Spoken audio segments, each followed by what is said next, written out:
Hello, ladies and gentlemen. My name is Beta, and today I've got some Evolve Open Beta gameplay from January coming at you. I had this sitting in my recording folder for quite some time, and it's been a while since I've been able to have a little bit of free time to do some editing. So here we go. Alright, this is Evolve. And the game mode I've got footage of is Hunt, because that is all they had in the beta. And I'm going to be playing support class, specifically Hank, his character. This game is severely team-based, asymmetrical versus, basically. You're just duking out the whole time. The objective for the monster is to survive until level 3, and then once he gets to level 3, I think there's like a countdown timer, and then you have to go after a power plant and destroy the power plant, and not get killed. That's the essential part of the monster's shit.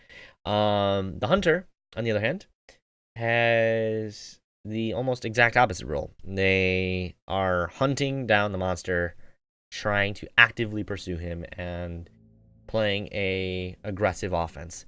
So you, up until the point of the fusion power core, whatever the fuck it's called, you are playing an aggressive offense, and then once that power core opens, you have to run to the power core and defend it with every last fucking breath you have.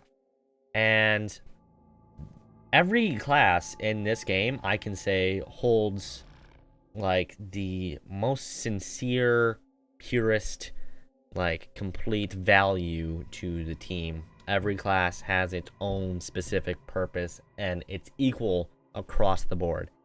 The Assault, he's got all of his damage dealing effects. Those are like crucial. If the Assault is not paying any attention to his recharge rates on any of his weapons, he will play the worst out of all of the teammates. He has to be on his game as far as his cooldowns go. He's got, as far as Markov goes, he's got a lightning weapon that does insane DPS. This thing does insane DPS, and it's got a recharge time that you go back to your assault weapon, your main weapon, I guess, and you just kind of go back and forth between the two. And if you don't do that, you completely fuck your team over. Like, I had an assault player who never used his lightning weapon, and that was so crucial to the success of the team. You've got the trapper, who's got the mobile arena. That's like their main fucking thing. And if they miss the mobile arena, that's another 15 seconds or something like that. I can't remember the exact timer on it, but it's a considerable amount of time. And if you miss that, if the monster just slightly slips out of it, you have to wait that time, and you have to try again when you have it re-cool, or you have it re-upped. And then there's the support class. He's got, I'm pretty sure it's armor. I'm not too sure, either that or it's the airdrop or the field generation. I know Hank has all of those. And the field generator is great for just being able to cloak your team. Like, if, for instance, you or somebody else are the last two remaining survivors, and there's two other guys on the ground, you hit that cloak, and you go in and you save your other teammates. There's a good chance the monster's gonna see through it, and he's just gonna fucking bash on the dead teammates where he remembers them being anyway, and it won't work. But that is a great fucking thing. Like, if you see somebody's health getting low, and you can tell that this fight is not gonna be in your favor, you just hit that field, your field cloak button, or whatever the fuck it's called, your cloaking field. You get the fuck out of there. And then there's the medic, who's just essentially an all-around good healer, and the main character for the medic has this awesome sniper rifle that tags double damage points on the monster, basically weaknesses. Let's revert back to, like, awesome old 90s games where that was the essential boss fight mechanic, where you had to, like, tag different parts of the boss. Anyhow, so yeah, that's pretty much the whole encompassing value of each one of the classes. The monster is basically just a powerhouse of fucking damage, and he's like a giant tank, and it makes him pretty much a one-man army. And if you're not a super quick trapper that is right on his ass at the start of the game, you're my worst enemy, because I played trapper for almost the entire extent of the beta, and I was wasting all of my jetpack fuel just trying to make sure I could get him inside of the mobile arena, and I was almost always able to trap him in the mobile arena within the first minute of the game. That is essential. That is so crucial because the monster has the ability to go around farming the creeps, I guess you could call them. It's kind of got this MOBA jungle aspect to it where certain monsters spawn different buffs and all of this stuff. They've got these rare monsters that you can target and all of this random shit. Anyhow, yeah, that's how it all plays out. And if you don't trap him before he levels up, before he gets his armor and all of that, you essentially lose the ability to do crippling amounts of damage to him. If you can get all this damage done before he hits his like level 2, level 3, all of that, you can keep the damage that you do to him, and it stays with him as long as he doesn't get a regenerative health buff. And that is so essential to getting him later on in the game. If you don't get all of these different things done, it's so bad. I mean, you just fail your team pretty much. So that's one thing you have to do. And the monster has an equally important job of just being able to make sure he is not on the radar of the hunters at all. And that's the greatest thing about this game. There are so many like little things that I don't like about this game. One of them is a couple of monsters are just fucking awful to face. Mainly the Wraith. The Wraith is absolutely terrible, and you only got that for pre-ordering the game. Same with the third versions of all the other classes. You only got those if you pre-ordered. The second versions you could get if you played enough of that specific class. But I did not care for the fact that if you pre-ordered, you got all of these extra, I guess, classes for each of the characters. It was kind of frustrating, but I guess, you know, they got to get people in the door. But anyhow, you know, this game I think has some balance issues. I guess not so much if you have a good team, because for instance, this team, we would have done so much better if our trapper was proactive and was constantly pursuing the monster. Right now, I'm almost sure he's at level 2. And fighting a monster at level 2 without having any kind of damage done to him, and he had armor, for instance.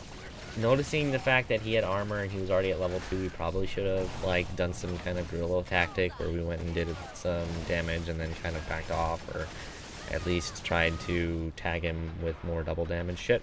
Other than that, I can't really complain. But this monster just destroyed us within the first 2 minutes of the fight. It didn't last very long. Maybe it was something I did, maybe it was something my teammates did, but you know, it's just one of those things where it can't be blamed on a single person, I think. This game is crucially team-based, and I think this goes back to the age-old thing. The team is only as strong as its weakest link, you know, blah, blah, blah, blah, blah. You have 30 seconds, run away. I did a huge mistake, because if you are a hunter and you die, you can be respawn. I think it's like a 2-minute countdown, and you respawn if you die. So that's another nice little thing that they've added in. Of course, during that time, your monster has this awesome like 2-minute reign over the map, and you can just go fucking kill everything and get all the buffs and eat everything. But fighting a level 3 monster is terrifying. Like, I don't want to say terrifying, but it's awful. It's probably one of the most difficult things you could put yourself in, or situations, I guess. One thing that I noticed right off the bat with one of the monsters, the Wraith, is it's overpowered as fuck. It's got these massive cleave abilities, and it's got this ability to pretty much evade almost instantly. He can disappear and just run away, and he's super fast. He's got all these cloaking abilities, he's got all these fucking cleave abilities. He basically is just overpowered. That's essential of the Wraith. And I don't know, I faced him, my first time facing him, I was on the power core, like right off the bat of joining the match. They were on the power core. I ran up on the platform, I was playing trapper, and I started shooting at it, and then it just started like unleashing this flurry of fucking crazy like scythe infused with electricity things, and it was like, oh my god, I'm dying, and I almost immediately died. So that was one thing that kind of frustrated me about facing the Wraith. So that's one thing I think Evolve really needs to work on right now is just kind of balancing their monsters a little more. The Goliath is good. I think Goliath is well-rounded. You know, you have to be super proactive about chasing him. But the Wraith, however, is really difficult to chase unless you are like super awesome at what is the name of the second trapper, because he's almost essential for a game against a Wraith going well, because he's got these little electrical spikes that have like this sonic hearing thing that like do tags on the map whenever it hears a monster. But other than that, this game has got some really redeeming qualities to it. A lot of people complain about map design. The only thing I can really kind of complain about is the fact that the maps all feel the same. Other than that, the color palette I think is almost absolutely essential, because the monsters all have one distinguishing bright ass fucking neon color that make them stand out, and it always comes in at later levels. For instance, the Goliath slowly gets this like fiery magma shit that like sprouts off of his body and like all these different boils and things. Those are his visual cue, and he doesn't get them until level 2 and level 3.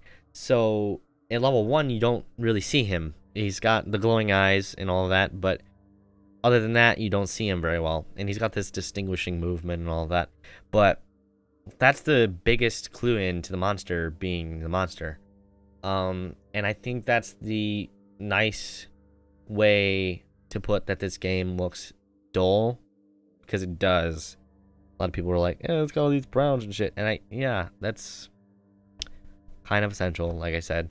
But the maps are all the same, and they've got these other things, these other game modes that they're working on. It's evacuation, and it puts all 5 or something like that. I don't know.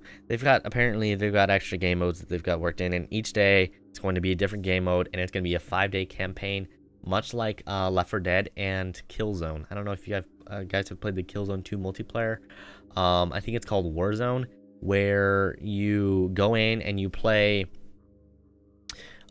essentially one round, or one match, I guess, and each round is a different game mode, and it's seamless. You just continually transfer into each game mode, and the person who has the most win points over the extent of the match wins the match, which I imagine would be similarly executed in the evacuation mode in Evolve.